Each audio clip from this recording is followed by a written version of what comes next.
Oh my God, it's Sunny Days! Sunny Days has returned! SHW. This is our wrestling. This is insane. You think you could walk all over me, but I don't see that happening. We're warriors. Are you kidding me right now? David Ali is your new Southern Honor Champion. Unbelievable. Spear to Hanson. But look, he never dropped his spear. Ooh. You get a moonsault, and you get a moonsault, and you get a moonsault. This crowd is going ballistic.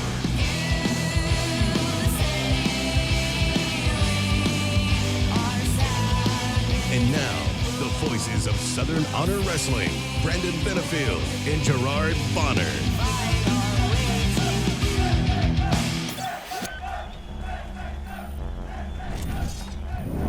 Hey, everybody, what's going on? This is the SHW podcast. SHW, this is our wrestling. I'm B-Double Brandon Benefield, GB Gerard Bonner, Diana Michelle. How y'all doing today? Good. How are you? Fantastic, GB. Fantastic. I'm good. You know, the weather's warm. We have power. All these things are good. Things that I think we probably took for granted before last week and our friends in Texas and all they're dealing with. So, yeah. So I'm good and I'm ready for wrestling. That's what I'm at. I'm Ready. great. Yeah. I can't believe we're only 1 week away from SHW 25. How'd it get here so fast? Yeah, that short month of February is even shorter. Yep. So, yeah, we're back at it next week. SHW 25 should be nuts. And it really does feel like every day there's been something going on leading up to the show. So it's kind of crazy. It's crazy. Yeah, we've got all week long, we've had announcements kind of filling out the rest of the card leading up to next week. So we're actually going to preview that entire card, but we're going to do that a little bit later with our guest this week. Our guest is none other than Nathan Mowery, who is part of the Kind Punk Films, you know, from Kind Punk. You know him as part of the SHW production crew. He's one of our camera guys. The guy is just a video, a film wizard. I mean, he's doing everything, documentaries, music videos, all kinds of stuff. So we're very excited to talk to him here, and we got a chance to sit down with him a little earlier, and here's how it went. Check it out. All right, everybody, like we said, we have an amazing guest this week. He is the kindest of all punks. He's got quite the resume from documentaries, from Fozzy music videos, and, of course, one of the major production guys for SHW. It's the one and only Nathan Mowery. Buddy, how are you? Hey, Nate. I am doing fantastic. Thank you guys for having me. Absolutely, man. Well, thank you for joining us. And, I mean, where do you guys want to get started here? You've got so much going on in the world right now, in the world of video and film. I mean, I don't even know where to start, but I know Relentless is the DDPY documentary that's out right now on Amazon Prime. And I actually just watched it a couple weeks ago, and it's phenomenal, by the way, as is most of the stuff you do, let's be honest. But I mean, talk to us about how that's doing and the reception you're getting from the people that have seen it so far.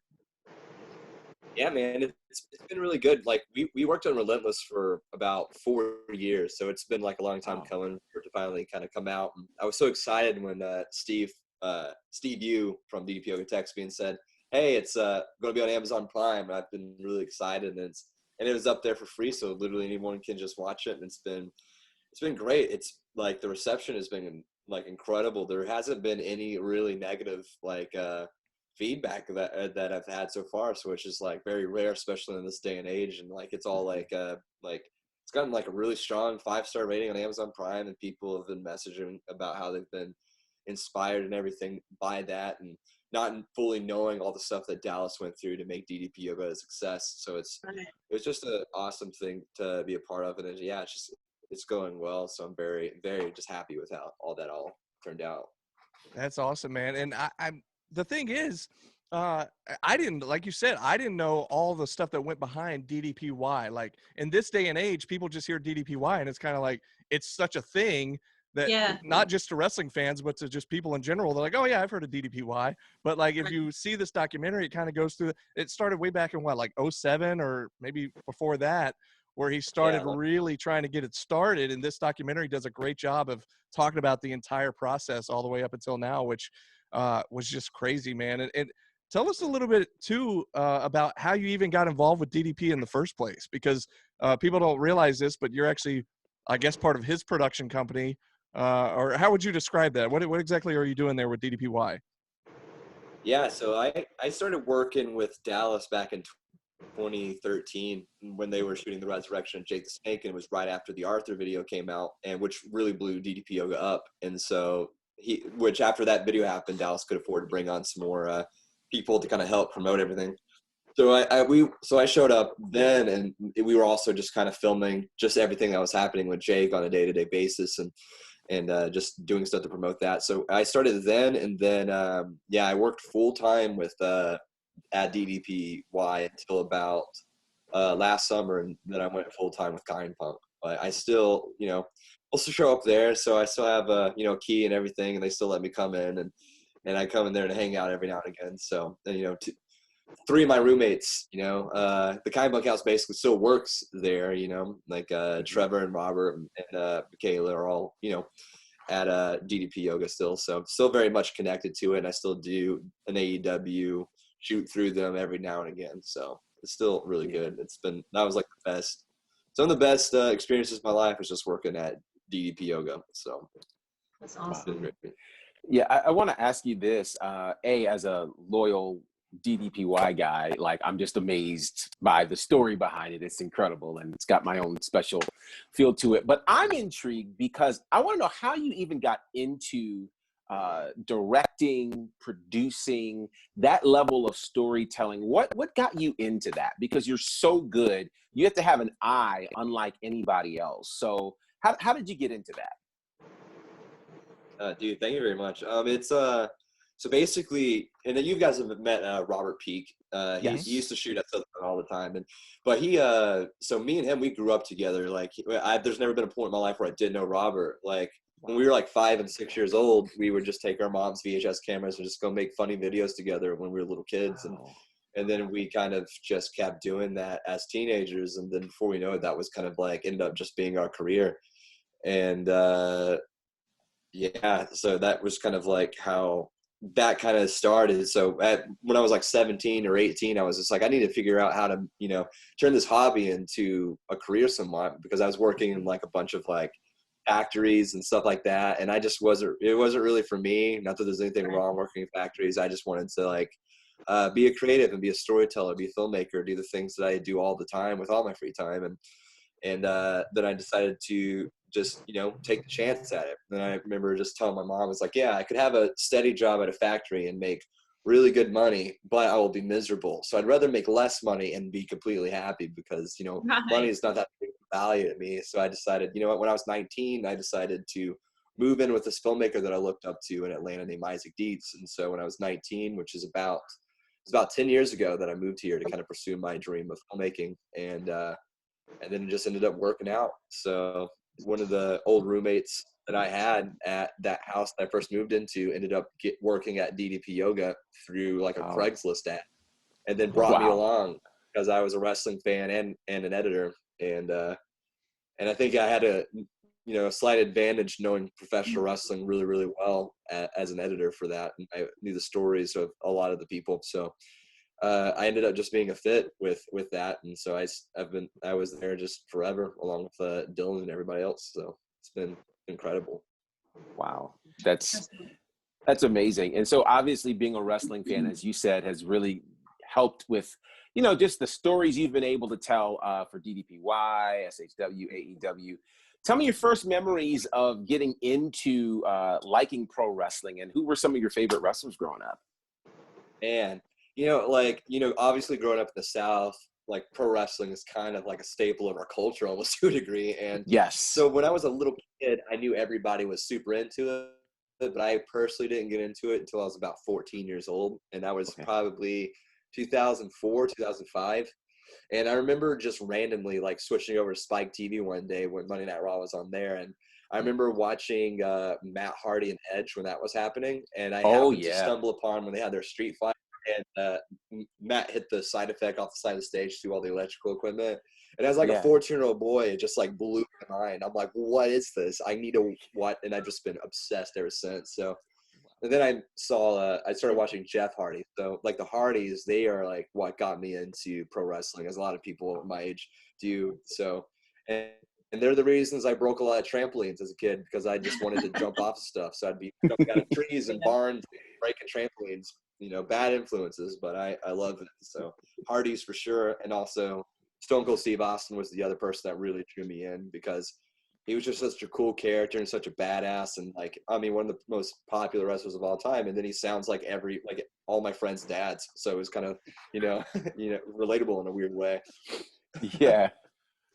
I love that. So, all right. So you're talking about these guys that you looked up to. Let's think about Stone Cold, who I know you've worked with and done stuff for. We'll get to that in a little bit. But Matt Hardy has come to AEW last year. Have you had a chance to work a lot with him when you were working with AEW? Yes. Yeah, me and Robert actually had the chance to film or help film like the final deletion, the elite deletion that happened with him and Sammy Guevara. Like we got to go to Matt Hardy's house and kind of film that. And I'm just walking around, just kind of, being a mark on the inside, being like, yo, this is a Hardy compound. I've read the biographies. I had their action figures, I had DVDs, I had it all, still a big fan. So I was like, man, it's weird because, when you're a kid, you think about interacting with these people that you look up to and that you admire, that they're almost superheroes. And for me to actually have that opportunity and being able to drive and pass a sign that says Cameron, North Carolina, knowing that I'm filming and contributing something to pro wrestling and something that Matt Hardy is doing, even if it was just a small thing, because we only had a few really small things that actually were put into the match that me and Robert shot. But even just being a footnote in that match and being a part of that, actually being able to work with Matt Hardy in any capacity is just a highlight of my career for sure. That's insane. I'm geeking out for you because I know that you're such a fan of him, and to be able to not only just meet him, but just to actually be working with him and help him put on one of those matches. But on that same note, you mentioned Stone Cold was another guy that you looked up to and were a big fan of growing up. And we talked about this a couple years ago, but you had done some stuff several years back with him. Can you tell us a little bit about what you did with him and some of the funny stories? I know you guys going grocery shopping and all that kind of stuff. Tell us a little bit about that.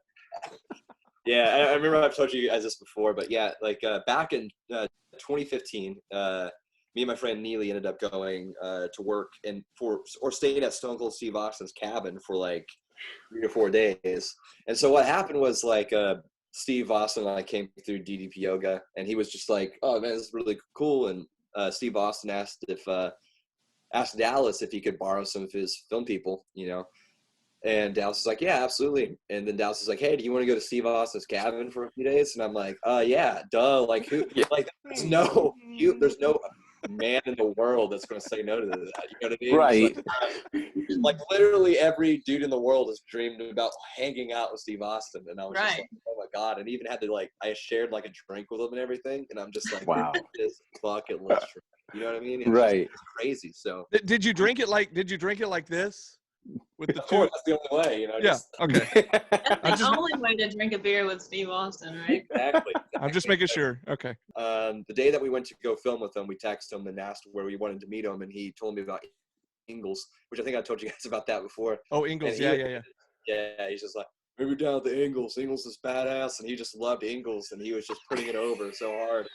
Ingles is the ultimate grocery store. It has everything that you need. It's just the best. It's top of the line. He just put it over. I was like, do you secretly work for Ingles? He was, really about Ingles. And I remember grocery shopping with him, and that was really weird. I have a photo of it, and he's just looking at fish in the supermarket. And I'm just standing next to him, and everybody's like, that's Steve Austin. Right. And so that was a crazy experience. And we went to his I went to his cabin, and he basically wanted us to shoot him riding his Kawasaki jet ski, because I guess he's an ambassador for that. And so we were just filming him riding jet skis, and I was just like, man, this is this is the peak of my life. I'm going downhill after this. There's no way that I'll ever have experience like this again. And and actually Steve Austin hit it, got a big wave of water and just basically drenched my camera. And I remember Oh my Oh. gosh. he said like turned around and he saw me just panically like trying to dry off my camera. And he's like, "Well, I'll buy anything that you want or just whatever." And I was like, "Nah, it's good." And we hung out and he like cooked food and everything. And we met this other band called the 3 and 20 band there. And then he asked us, he's like, "Hey, do you want to be on my podcast?" And I'm like, "Yeah, absolutely. Yes, for sure." And so I got to be on the podcast with my friend Neely, and we talked about the resurrection of Jake the Snake and being a part of that. And I have that whole podcast uploaded on my YouTube channel if anybody is curious or wants to listen to that. So, but yeah, that was just a wild experience, especially because he's like the man. Like he could arguably be the most successful, most popular professional wrestler of all Yeah. time. So Yeah. I know he is for me. So it was just just a surreal experience. And I'm just like, man, I have no idea what I did to deserve like such a great opportunity, but it was definitely a highlight of my life for sure. Wow. You mentioned the resurrection of Jake the Snake, which I remember watching that, and it was so moving to Yeah. watch that story. Of course, later I would, obviously come and move down here and get to meet you guys. But talk about that process of trying to tell that particular story, A, as a wrestling fan, and B, as a filmmaker. What was your process on that? Because I've got to imagine that there were some really touchy moments that you weren't sure if you should film or cover. How did you go about deciding what was going to make it and what wasn't, and filming that story? Yeah, absolutely. So, yeah, like I said, I started in 2013, and usually in that time, because we were just trying to film everything, and that's what Dallas said. He's like, "Hey, you guys just need to be filming all the time, because as soon as you stop filming, that's when all the best stuff happens." So every morning we go in, we set up a camera and a rig and get like audio and stuff ready, and we'd be editing, and sometimes we'd hear an argument break down in the kitchen or something, and we'd grab a camera and just try to film it without trying to be too obvious. And of course, there was a few times where I was yelled at and everything, for that, but it was my first experience in my lifetime of experiencing somebody going through addiction, and it was a really crazy thing to experience, especially with people that you grew up having the action figures of and saw as superheroes, and seeing them as vulnerable human beings, and seeing that kind of thing can affect absolutely anybody. And it was very moving thing for me. But yeah, there was so many different moments of watching Jake struggle, but him being able to just push through, and like I know it's very well documented, just the kind of childhood that he had, and it's amazing the kind of stuff that he experienced, but it was able to conquer those demons. And watching that in real time, I remember the day when he showed up on Monday Night Raw, when he returned, and we had no idea Dallas was going to be on Monday Night Raw, just make a cameo. So we all had this big thing, and we just watched it at his house, and all of a sudden Jake shows up at the end of Raw.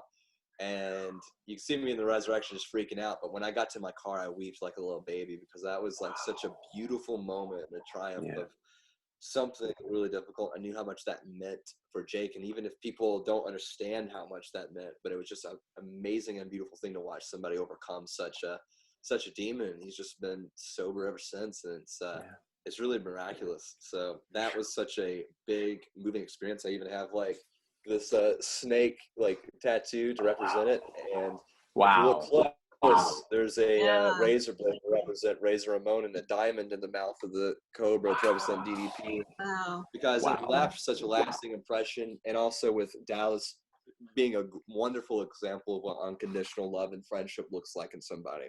Because Dallas had the absolute right to just ask him to get out of his house and everything, but Dallas kind of like stuck through and just really showed what a good friend is about. And that's one thing I will always love about Dallas, is he's just leads by example, and he really walks his talk. So yeah, the resurrection was one of the more moving moments of my entire life. And yeah, I can't recommend it enough to anybody that wants to watch. I recommend people watching it, especially if you struggle with addiction or anything like that. I think it can give you a lot of hope, because Jake was pretty much as dark as you could probably get in life, and him overcoming that was just an amazing thing.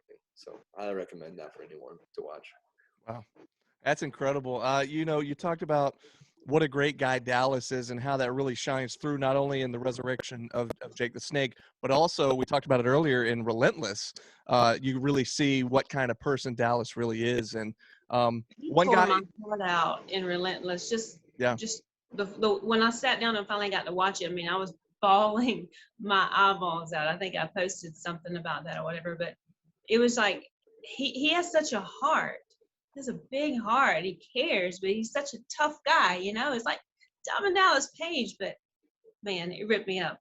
It did. yeah, yeah, Absolutely. Yeah, it's and that's the thing, because like I even like make the joke of like if we included every great thing that Dallas did, or every accomplishment he had, or every transformation that was just jaw dropping, the documentary would just be like hours and hours and hours long. Like it's to condense it down to what we did. Like that was the thing. Like you can ask anybody that's been there long term at DDP Yoga. You can ask Dylan or someone like Garrett and everything. And just because we would just be working, and then somebody would start working with Dallas, and then we'd be there, and then they'd come back in the next year or so, and you would see these amazing transformations, whether it be a complete physical thing, like you think of like this guy named Jared that we had lose like 300 pounds or something crazy, or people just get their minds right, people who struggled with suicide or mental illness and decided to change that around through DDP Yoga. So it's hard not to be just moved and inspired by all the things that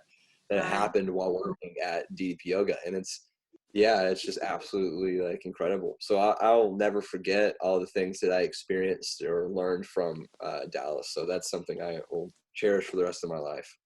You know, that's great. Let me ask you about this. Obviously, stepping out and being an entrepreneur is a major move that I don't know a lot of people really understand the gravity of.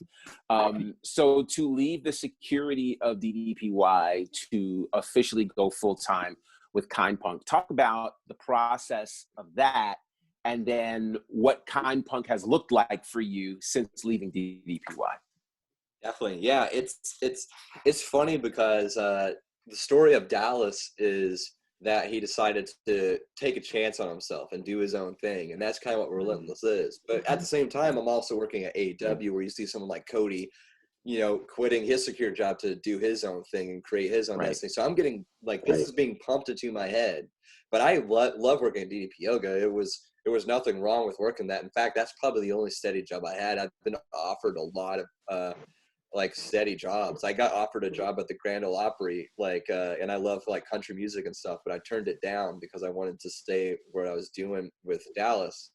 And it's like I said, DDP is the only like full-time job I would ever take. So, and Dallas has even told me like over and over, he's like, one day you're going to outgrow this and you're going to do your own thing. And I know that's coming. And the day I decided, where I started picking up a lot of clients, and like after the Judas video and working with the Cherry Bombs and Alicia and all these other people and doing these documentaries, like a lot of work is like kind of came in to the point where it was really hard for me to do both.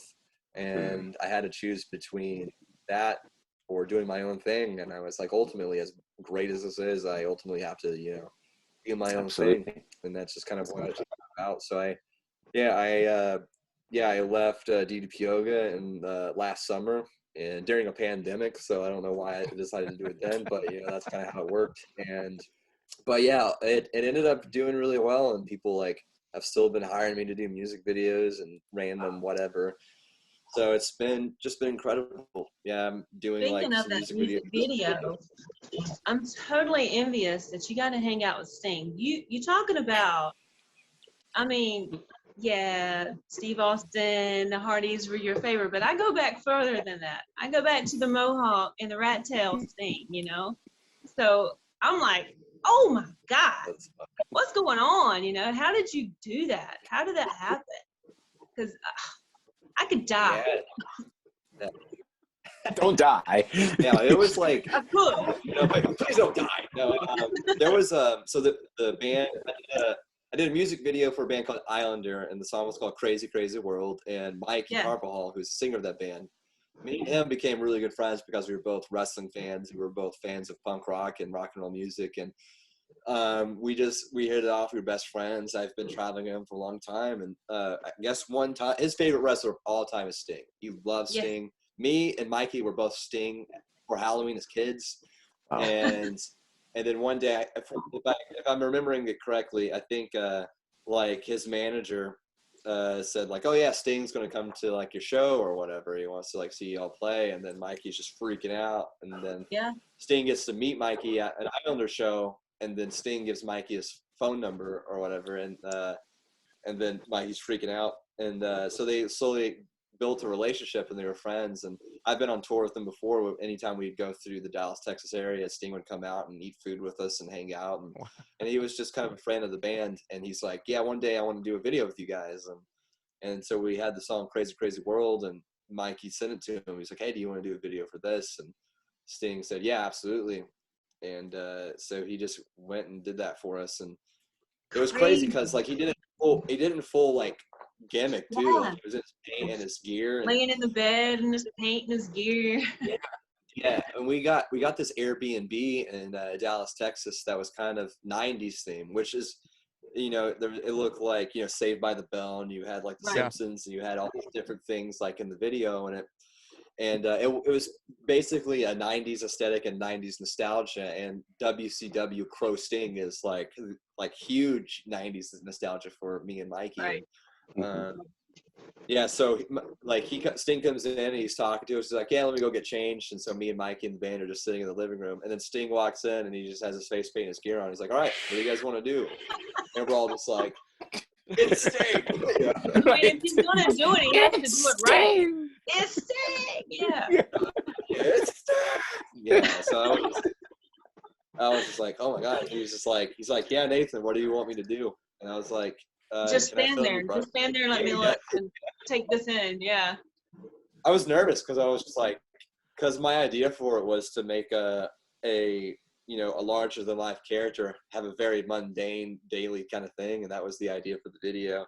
And so he was just like, what do you want to do? And I was like, can I just film you like brushing your teeth? You know, it's just a really weird thing. Sting, you know? So, but yeah, he was just easy to work with. And the funny thing is, like, in the video, we are mostly in the Airbnb, but at the end he goes to like a little shop and he gives a guy a sandwich. So, and it's like, so I ended up driving with him, and he was still in face paint and gear while he was driving his truck to the next location. And people were just driving like, is that Sting driving that truck? That was me. I'd have wrecked my car if I'd have seen that. I would have definitely seen that one. Oh, yeah, it was just, it was an amazing like experience, and Sting is just great. And like, and it was funny because at the time he was just curious because he knew that I worked along with AEW. So he was picking my brain about AEW and how it was there. And I was just like, wow. I was like, yeah, man. Like, I was like, yeah, AEW is great. Like it's just a really fun like environment and stuff. And he was just asking me about that kind of thing. He was like, oh, that's really cool. And then like a few months later, like he's just there. So it was crazy. I think he was just kind of picking everybody's brain about even going to AEW, including mine. So it's really fun. Wow. Thank you. Thank you for that. Yeah, I was gonna say we'll thank Nathan for that. That's great. Oh my God. I'm taking 100% credit for Sting and AEW. I'm just going to completely I would definitely put that on my delusional. resume. Yeah, but yeah, so that was neat. So that was one of my favorite videos and experiences I've got to have. That's incredible, dude, and I love that video, and it kind of coincided with Sting showing up at AEW. You know, it kind of all happened around the same time when the video was released. So I honestly thought maybe you were the one that got him to come in, and maybe you knew him through AEW, but I guess this all happened way ahead of that. Yeah, like me filming with Sting had no connection to AEW at all. It just kind of like crazy that kind of just happened. I didn't even know he was, like, I literally didn't know he was in AEW until he walked out. Wow. Yeah, I think they kind of kept it a big surprise. That's a crazy. lot of people, so I didn't even know until he showed up. Great Oh, video. there he is. So. That is crazy. Well, since we're talking about music videos, and you kind of mentioned Judas a little earlier, which is probably one of your videos that has the most views ever. And also Jericho, who was part of Relentless. He was in that documentary, hyping up DDPY and everything. But talk to us a little bit about the connection there and how you got hooked up with Chris Jericho. And that just turned into like several videos for those guys, right? For Fozzy? Yeah, I've done like, at this point I've done 4 Fozzy videos. I've done Fozzy Across America, which is a 30-minute documentary on YouTube I did. about them. I've done the I'm too old for the shit feature documentary and everything that Jericho produced. I shot and directed, and I just did a video for his side band Quarantine called "Love Is a Deadly Weapon," and that video came out last week. So I've done a lot of stuff with Chris over the years, but basically what happened was Chris wanted to, like, because obviously like Rich Ward and a lot of the Fozzy guys are kind of local to the Atlanta area, and Jericho came in early 2017 and used DDP Yoga's studio for a photo shoot, and he was looking at it and he's like, man, this would be a really good place for a music video. And Steve Yu and Dallas were like, oh, Nathan does rock music videos, like you should have him do it. And Jericho was like, oh, cool, let me give you my phone number. And I was just like, oh man, this is exciting. And I ended up talking to him. He kind of gave me kind of what he wanted to do. It was based off of an old Guns N' Roses music video called Garden of Eden. And so he's like, I kind of want to do something like this. And I was like, okay, I want to play with like time, and then I want to like put some evil clowns, and I want to like have a little guy with a fan, and I want to light myself on fire. And I was just pitching all these things, and he's just like, I love it, let's do it. And like, so we set like a day to do that at DDP Yoga.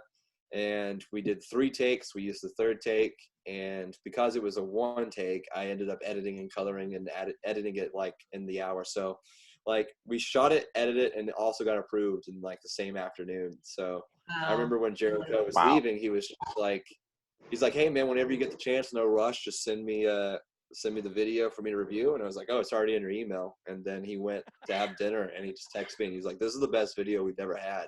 He's like, I don't need to see the other take. This is the one. And then he posted it, and then now it's like over 45 million views. So it was the best video of biggest video for me, definitely. And Chris says all the time how like Judas is like Fozzie's biggest hit, but it's also my biggest hit because I think it made a lot of people be like, oh, okay, well maybe Nathan does know what he's doing as far as videos go. So I ended up getting a little bit. Yeah, just a little bit. And so people started hiring me a lot just based off of that. So I'm just trying to ride this Judas wave as long as I can. So it's great. Yeah, ride the wave.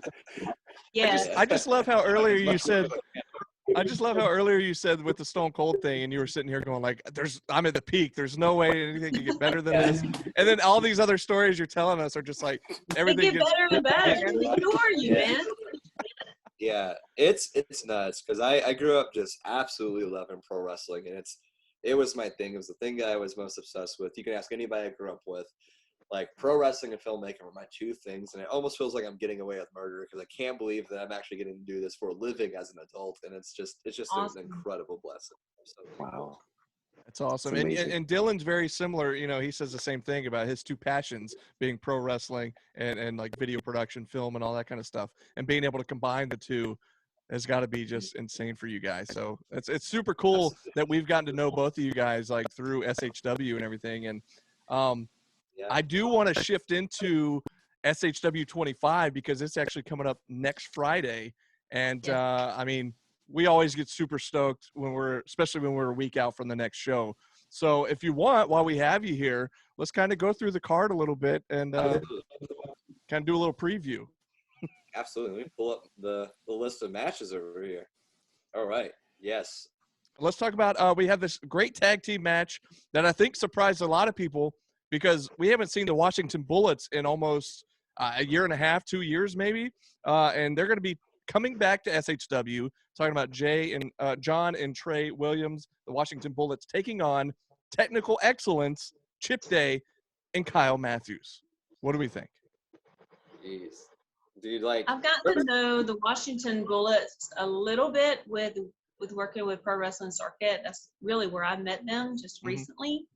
And gosh, their energy is great. They're hype. They got, they just want to get out there and work. But when you talk about Chip Day and Kyle Matthews in any setting, especially together, I mean, come on, that's Kyle Matthews and Chip Day. Yeah. I could say that all day long. That's Kyle Matthews and Chip Day. That's my pick. All right. Yeah. I'm gonna have to agree with you on that. It's just like Washington Bullets, they've been around for a while, and I've seen them, work a lot of times, and they're great. But just Chip Day and Kyle Matthews as individuals are just unbelievable. So with them like on a tag team, and we've seen them, they worked 2 matches or whatever, like this last Southern Honor. So they are just one of the best talents, and like they are just so dialed in with what they do. So Chip Day and Kyle Matthews, that's where it's going to be for me if they're just absolutely crushing it. And they're 2 of my favorite people to watch in Southern Honor wrestling, or just in indie wrestling in general. Yeah, I think this is going to be a must-win match for Technical Excellence for this reason. The first time we got to see them team up, it was a triple threat match where they were battling for the #1 contendership, and they weren't able to get the win. And then we saw them last month in an impromptu tag match after they each had singles matches, and they weren't able to get the win. Now, I think this will be the first time that they get to actually have a tag team match against one tag team, not 2, not having wrestled multiple times. That's bad news for the Washington Bullets. I appreciate the fact that they're coming back, but you'd almost want to come back against almost any other tag team besides these 2 guys. So I think it's going to be intriguing. The other side of it is the Bullets aren't coming here after a long layoff from SHW to just sit down and lose. So I think we're going to have another very competitive tag team match on our hands. And I think the thing that Chip Day and Kyle Matthews are going to have to do is figure out that one little thing that they got to do to adjust to get a win. And I think if they do that, we'll be talking about them for a long time to come. Yeah, definitely. Yeah, the Washington Bullets, they've been called a staple of Georgia tag team wrestling. You could call them Georgia legends. Well, Chip Day, Kyle Matthews have also been called and considered Georgia legends in Georgia wrestling. So, man, it's going to be awesome. And, Gary talked about coming into the new year about how we were going to put more of a focus on the tag team division and start bringing in some of the best tag teams around the Southeast, around the country even.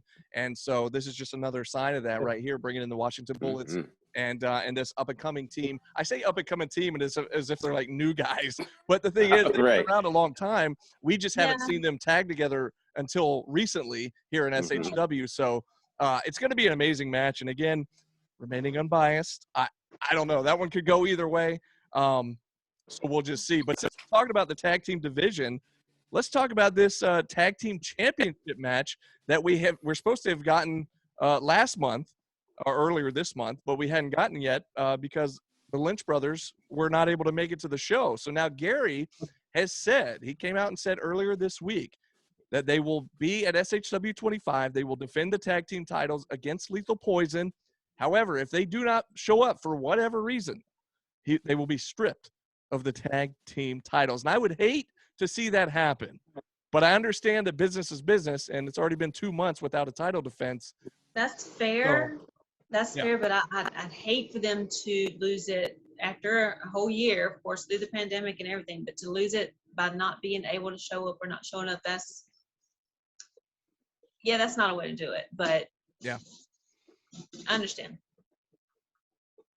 What do we think, guys? Do you have a pick in this one, or do you think? What do you think about the thought of them possibly being stripped of the titles?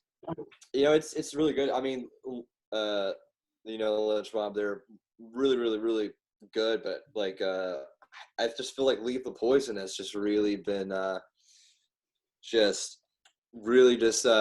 of the game. It seems like these past few months they've been able to outsmart a lot of people. So even if they're even not the best at that tag team, they're one of the smarter teams, so they know how to get ahead in a lot of ways. So I wouldn't be surprised if Lethal Poison took that, but just with how good the Lynch Mob is, I'm thinking Lynch Mob will probably retain, but I also would not be surprised if Lethal Poison somehow pulled the upset. If they did win, though, just throwing it out there, if Lethal Poison did pull it off, do you think it would sway Gunner's decision on what he's going to do? I mean, it's been 2 or 3 shows in a row that he's flat out turned them down. Yeah. So I don't know. You think if they had the tag team gold, that might change his mind?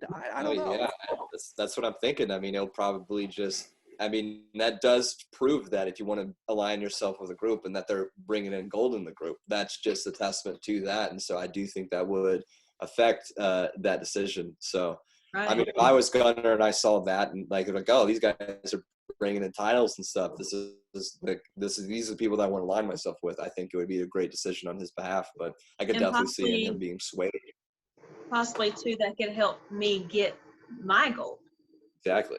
Yeah. Because they're devious. I could see them kind of having a hand in eventually him getting the title from Ali, whoever's going to wind up with it at the end of the night.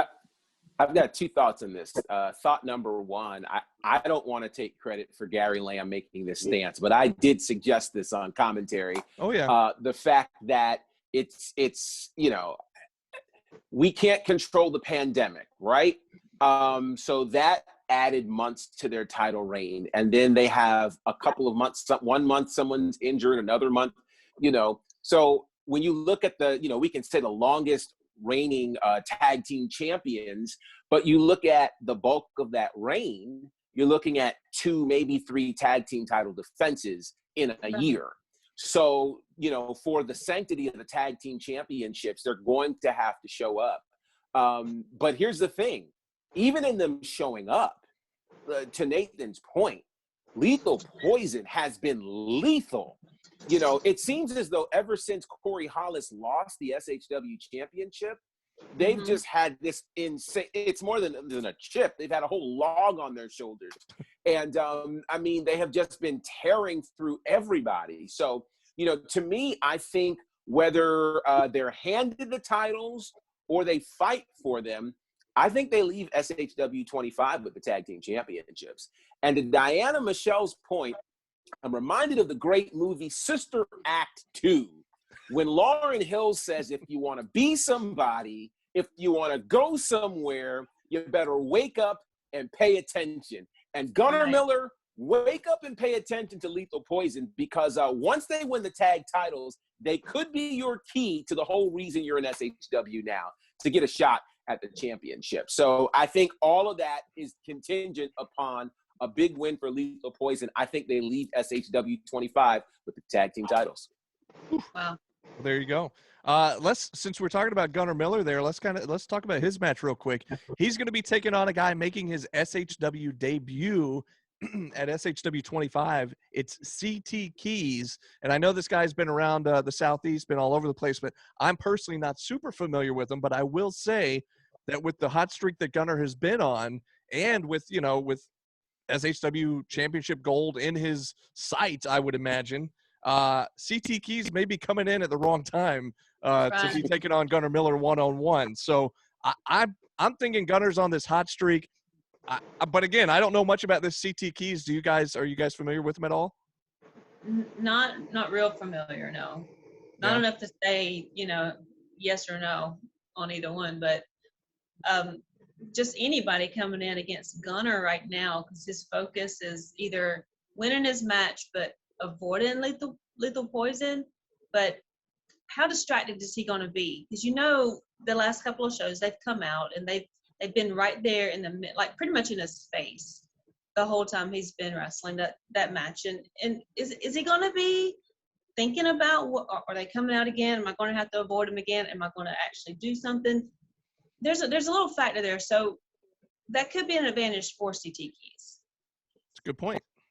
Well, here's my thought on it. I don't know how much of a distraction Lethal Poison actually has been. I think they actually helped Gunnar win these last 2 big matches that he had.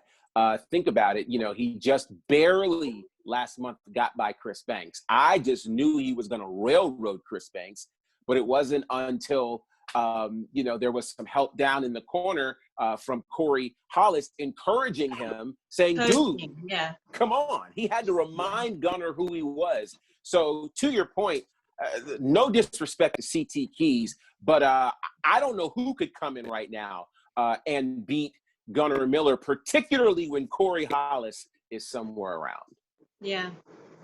That's exactly where I am with both of you guys on that. It's just Gunnar Miller's just been completely dominant every time he's stepped into the ring, and I don't see that ending anytime soon. I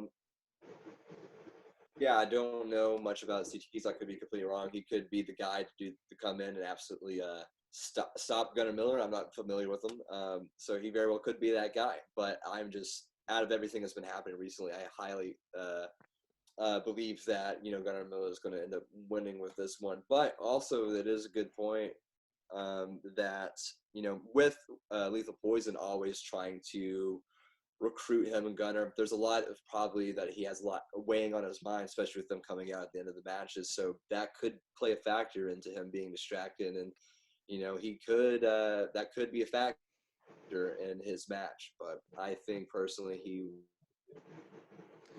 I will say, could you imagine if CT Keys comes in and just blows everybody's minds and just and dominates or something? Like, could you imagine? I'm not saying that's going to happen because I'm not super familiar, but stranger things have happened in pro wrestling. That would Much just stranger things. talk about making a name for yourself right off the bat. I mean, that would be huge. Even if it's not a dominating match, even if he just wins the match, I think would shock a lot of people. So stranger things have happened. We shall see. It's SHW where you never know what's going to happen. So we shall see. We had a triple threat match at the last show, an impromptu triple threat match that kind of came from the Petty Party, where Owen Knight was a guest with Ashton Starr, and of course that devolved into a triple threat with AC Mack jumping in there as well. Well, this month at SHW 25, Ashton Starr will go one-on-one with Owen Knight. You got the Prince of Petty versus the Working Team Captain, two guys that have been around since the beginning, and two guys that are fairly evenly matched, in my opinion. But what do we think?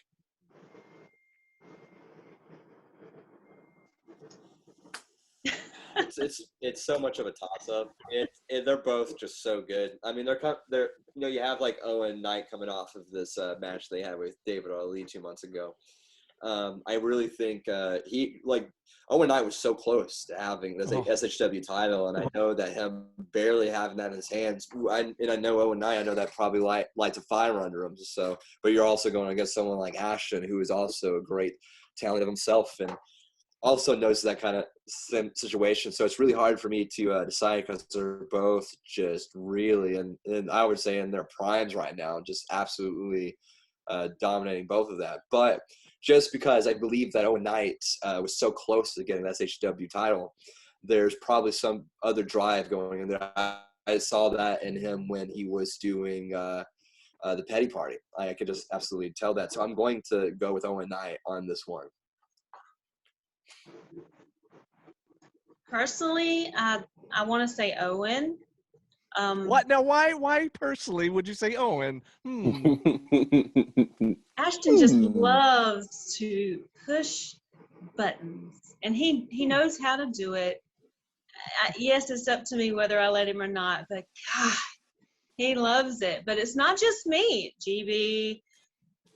But he does the same to Owen, and through that whole Petty Party interview, he was just digging and digging. So when Owen finally had enough, he got it was legit, But I think Owen, because he did lose to David, and like AC came out and said, you lost to David, and mind you, David is a little different than what he was when he was with New Era. He's got a whole different attitude, but I think Owen's got something to prove, because yes, he did lose to David, and then he lost to AC Mack, and Ashton got kind of the best of him as far as digging a little bit. So I mean, I think he's fighting his way back through. Ashton, on the other hand, he was champion for 20 minutes. Okay, he was champion for 20 minutes, but I don't know. I'm gonna go with Owen with this, and Ashton's probably gonna tear me a new one for that one. But let's go, bring it on. What else is new, right? What else is new? Yeah. I have been a fan of both of these guys, and of course it's well documented, my history with Ashton at this point. Owen, to echo what everyone has said, really has a challenging space right now. Where do you go after you've almost touched the brass ring? The thing you've been working on the hardest. You finally get the main event match. You finally get the title match, and then you get cheated out of it by David Ali, and you don't even get a chance for retribution. So it's gonna be a great match. I really do think it's gonna be a great match. Here's the unfortunate part: as much as Ashton has disrespected us, he's been finding ways to win. Yeah. The Petty Party match that he had with Vari Morales, I had no chance of him winning that, and he won it. And so I don't know what little underhanded things he may have to try to pull out against his opponent. The problem I have is he won't even refer to Owen by his name. He Right. took the flyer and he went over his name and just called him Guest. Yeah. So I think the challenge right now is how will Owen Knight force Ashton to put some respect on his name? I think that's going to happen, and Ashton's in trouble. Yeah, you mentioned the Petty Party Rules match there with Vari Morales, and I couldn't help. I chuckled a second because I couldn't help but think about how the Petty Party became the Twisted Tea Party there briefly. Oh, yes. When our very own Susie came out Yeah. and got involved there. That was a great moment. Awesome. Yeah, it was a great moment. It's probably one of my favorite highlights, and like you said, Ashton's probably going to tear me a new one as well for saying that. But All of us, I guess. who cares? It Just was throw a- another one in the bucket. Oh, whatever. Yeah. What, by the way, who was that? Her idea, Nathan? Do you know the backstory on the Twisted Tea? I don't even know. I was just ringside, just filming my match, doing my job, but then all of a sudden, here comes Susie out of nowhere. I didn't even know that was going to happen. She just walked out and she started whooping Ashton's ass, and it was just, Yeah. and then I loved it, man. I was Justice. trying to high five her as she was coming down the ramp. I was like, hey, I was like being a fan and everything, Yeah. trying to Yes. like, I don't even, she rode down with me. I don't know when she got the Twisted Tea. I don't remember it being in the car at any point. So there's a lot of questions I still have about how that even happened. But Ashton was just being just a jerk to Susie for months on months end, and she finally got some retribution. And he better be careful, because you don't know who Susie's friends are and who could be Right. that game. Right. Better watch yourself. Wow, you just never know. That was definitely a premeditated Twisted Tea attack. It But, was. yeah. It was. Oh, It's just the way that it was just hitting everything. You could tell that she's been practicing and thinking about. Oh, it was perfect. Out for the Twisted Tea. whew, man. Before we move on, though, I do want to ask: does anybody know? Did we ever find Ashton's chair from the last show? He was like, "Where's my chair?" and nobody knew whether. We sent out me and Dylan and Gary. We sent out search parties, and we looked for several hours, and we were not able to recover the chair. We've set out flyers and everything, and posted everything, but Man. our thoughts and prayers with the chair. Hopefully, it will be recovered and it will be returned to Ashton and its rightful owner. So, Bless that poor little chair. It's been chair napped. yes, the chair now. So be on the lookout for any stray chairs you might see. All Straight right. All right. to- Moving on, we got what I would consider a true definition of a hoss fight down here, as we would say in the South. We got Austin Towers taking on the returning Ben Buchanan, the Chief, versus the man of 1,000 lariats. Towers versus Buchanan. What do we guys think about this? that is going to be a big one. I don't have a winner on that one. I don't. I just don't. Does anybody talk to Austin since he had that whole encounter with Simbodi? I have not heard from him. But I mean, of course, he did get the victory there. And Yeah. I do know that him and Buchanan have fought twice before, and they've split the victory. So this will kind of be the deciding here, the third match, the tiebreaker, the rubber match, if you will. So I don't have a winner. I don't know. As Nathan, long what as do the you house think? is still standing, we're good. Man, I would have to go with probably Austin Towers in this one. Just he has just been absolutely dominant. Just a huge human being. He looks like big on camera, but when you're out there, for me being a camera guy and having to bend upward to make sure I can film his face, he's just a huge guy and an athletic guy too. Just has so much power, and just even with him aligning himself with David Ali, and we saw the things that happened with David Ali and Logan Creed and the Sun and everything. The fact that Austin Towers would even just be present for something like that shows you that he has a different way of thinking about life and has a complete disregard for people. So him going into a match like this, I think that does make him a little bit more of a dangerous opponent. And so I'm going to have to go with Austin Towers. Yeah, I'm going to second that. Not just the fact that he's 7 foot monster, and he is, but he threatened to kill me at the last show if I touched the bat and the coat of one David Ali. He looked at me and said, "I will kill you Touch if you it, touch die. this. Touch it and die." You were So standing there, I remember. It was scary. yeah, I had enough go on that night. So I'm gonna make this real quick. Austin Towers for the win. I like my life. Yeah. Well, we like your life too, GB, and Yeah. Thank you. I don't want anything bad to happen to you ever again, because then you'll yell at me, and I don't like it when that happens. So, anyways, if you We watch, can blame one person for that. it was David Ali's fault. But if you watch the last show on IWTV, you know exactly what I'm talking about. But Next time you're gonna have to use the chair, B. I guess, yeah, I'm gonna throw myself in front of the bus next time for you. That's what's gonna happen. Well, thank you. I just hope it doesn't happen again. Let's just put it that way. Let's hope not. Let's hope it doesn't come to that. But I gotta say, I mean, we've talked about this before. We've had Ben Buchanan on the show with us before. I mean, this kid is a thoroughbred. I mean, he's got the pedigree. He's got all the makings of a huge star in this business. And I mean, he's got the physique. He's got the talent. Like he's got the whole package, I think.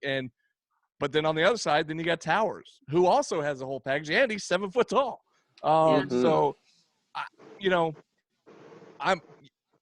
I'm going to be pulling. I'll just be honest. I'm pulling for Buchanan here, but I just don't know with the role that Towers has been on, and of course, like y'all said, aligning himself with Ali. I'm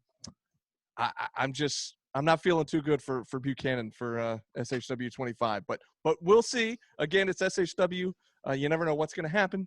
Stranger things have happened, so we'll see. But let's move on down the list here. We got let's talk about this match. It's a big, huge 8-man tag team match, and these are the faces of the poster that went viral, if you will. Which Nathan, did you have anything to do with that poster, by the way? No, it's no secret that I am a massive fan of Waffle House. Like, I absolutely know. love it. So That's why I thought maybe you had something to do with it. I unfortunately did not have any part of that. Man, I am thankful to have my name attached to a poster of that magnitude, because it is just absolutely probably the best wrestling poster or poster of any kind in the history of the human race. But that's just my own opinion. It's so well, let's tell you about this 8-man tag match. We found out earlier in the week, All-Star Special, and of course I'm talking about Huckabee, Hold My Beer Hansen. They were going to get to pick 2 mystery partners, and they were going to take on the team of all 4 members of the Honor Society. That's including Logan Chase. Well, we found out a little while later that they picked their 2 partners, or I guess I should say Hansen more picked them than Huckabee, because Huckabee looked a little shocked to find this out, actually. But it turns out it's going to be the good old boys, Cousin Shaggy and Cousin Cletus. Now, Nathan, you're over here raising your hands up. Can you tell us a little bit about the good old boys? Because this will be their debut for SHW. So this might be their debut for SHW, but it's not their debut for the town of Canton. They are a pretty popular little act. They've wrestled in a lot of different other companies in the area, and I've seen them wrestle back in the day at Superstars of Wrestling in Rome.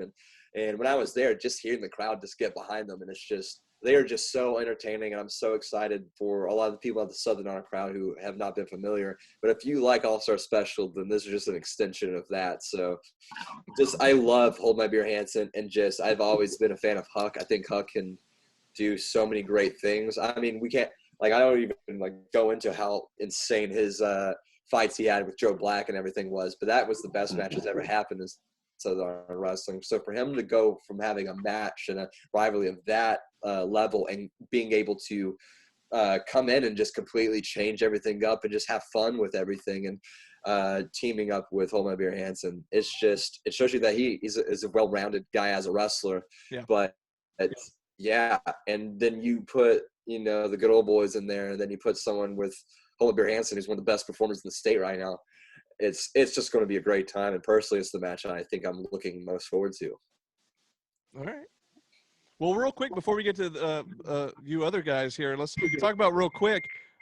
Something that we found out later is that Kevin Ryan, for whatever reason, is unable to make it. So Bryce Cannon, which is one half of Exotic Youth, will be joining. He'll be an honorary member of the Honor Society. So once again, we'll get to see the White Claws versus the whatever it's Natty Light or Bud Light, whatever they have that night. Whichever's on sale. Yeah, whichever they can get on sale, exactly. So that's a little twist to throw in there that Bryce Cannon will be joining the Honor Society. Jeez, I don't know what to think about that, actually. Will he mesh very well? I mean, is there any meshing at all with the Honor Society? But I don't know. I mean, I'm definitely going with the Good Old Boys and All-Star Special. I mean, that team right there, I feel like I'm going to pick them up in the back of my truck and bring them up from down here with me. That just sounds like my cousins, and Huck, whatever. So I'm all for it. I'm ready to watch that one. That sounds like a barrel of laughs. It'll probably be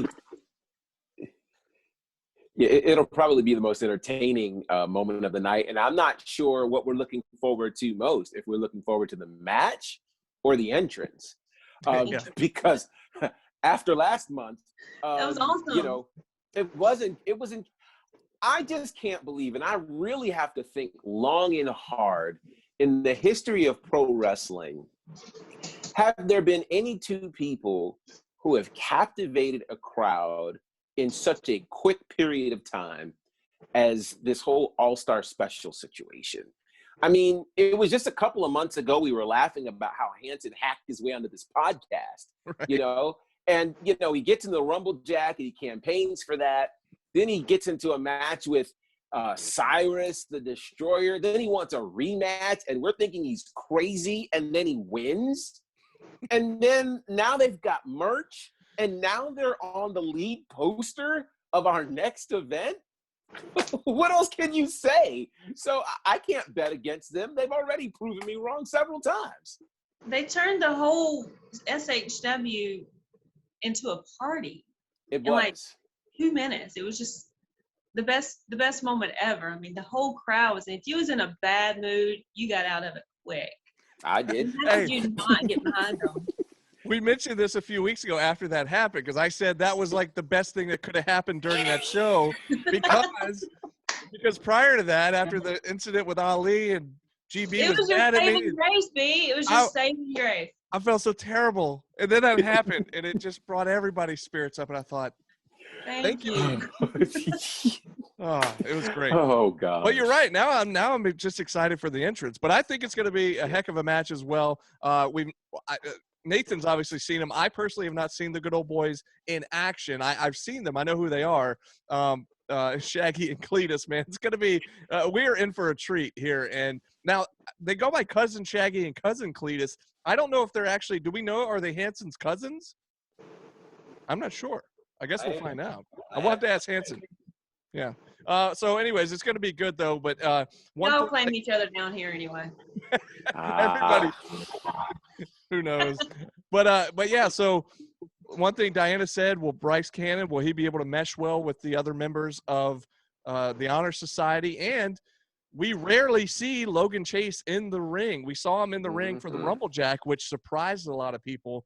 So he'll actually be in this match. Gary made it a point and said, Logan, you will be in this match. Does that mean he will not have his cane this time?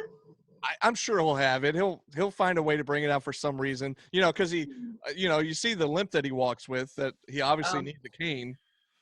So maybe he needs to be medically cleared before he gets. I don't know, but I did see earlier in the week that him and Jordan Kingsley going back and forth on social media talking about how this was unfair of Gary Lamb to make this ruling, this match, and how Logan Chase was going to get on the phone with their lawyers and get it sorted out. So we'll see. But bottom line is we're going to have this 8-man tag match. It's going to be awesome. And that finally brings us to our main event of the evening. It's going to be the first ever in SHW history, first blood match. Not just a first blood match, it's also for the SHW championship, David Ali defending against Sunny Days. And GB, do you want to take us back real quick to kind of what sparked this match? Well, it's a few things that have sparked this match. You could go back a couple of months ago where, of course, Dylan came in to make a save. Then he got kicked in the head. Sunny Days shows up, points himself towards wanting a title match. And, of course, last month, just everything went off the rails. Ravenna Vane gets kicked in the head. We get a title match. That goes off the rails. Sonny wins by DQ.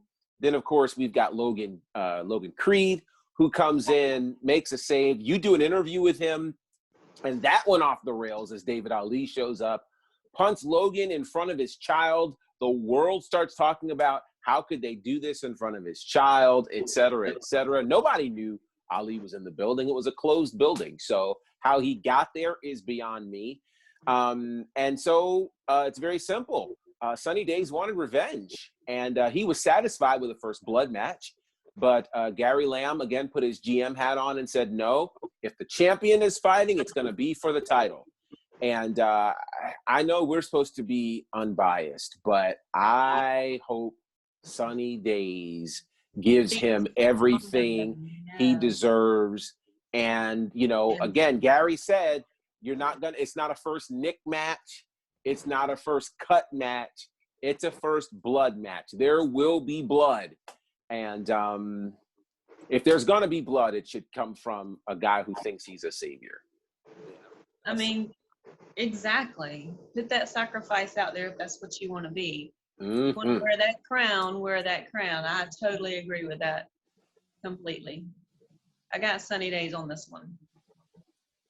Yeah, I'm going to have to go with Sunny Days as well. I mean, like this last month, I feel like Sunny really had his number, and because of just the way that it ended, I really think Sunny would have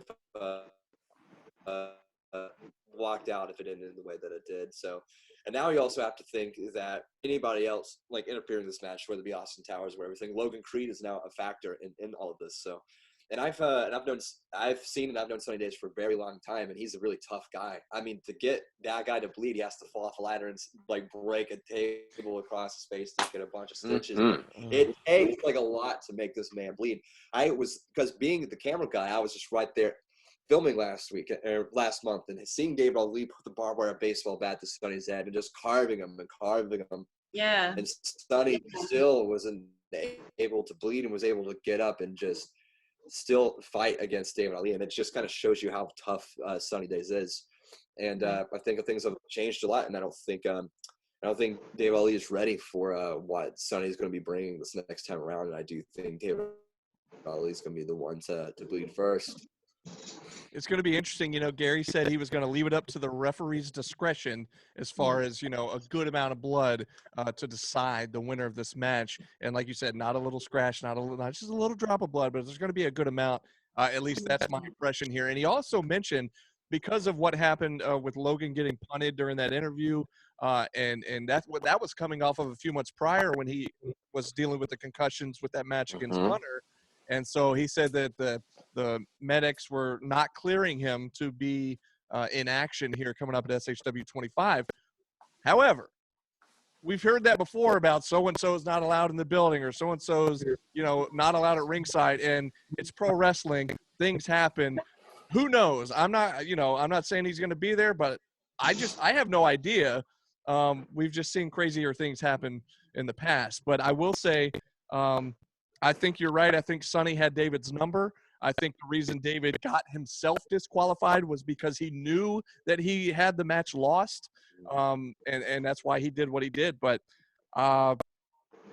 it's going to be crazy, man. I'm you know, and again, we say we're supposed to be unbiased, except for this match, because I'm just going to straight up tell you, I hope Sunny Days walks out of there as our new SHW champion. And guys, it's going to be one heck of a show. SHW 25 coming up next Friday, March 5th at the Action Building. Tickets go on sale at the door at 5 o'clock. Doors open at 7, bell time at 8. Of course, we'll have this show going on from 7 to 7:30 live on Facebook. And I just want to say thank you to our guest here tonight, not only for helping us preview SHW 25, but also giving us all the good stuff about Kind Punk and all the projects you've worked on. Nathan Mowery, Yeah, Nathan Mowery, do you have anything else final you want to say to the crowd before we let you go? Not really. Just follow me on social media at Nathan Mowery at Kindest Film, and yeah, come on out, put your mask on, and come to Canton, Georgia next Friday night and watch some good wrestling, the best wrestling in all of Georgia, and come out to Southern Honor. It's going to be a good time. You're not going to want to miss it. Come see what all the hype's about, and Right. you guys should let me be a part of this. Absolutely, man. Absolutely. We love having you. Well, guys, do y'all have anything else to say before we wrap things up here? Nah, we'll see you guys next Friday. It's gonna See be you guys amazing. Friday. All right. Well, until next week when we talk to you live in the Action Building, this has been SHW. This is our wrestling.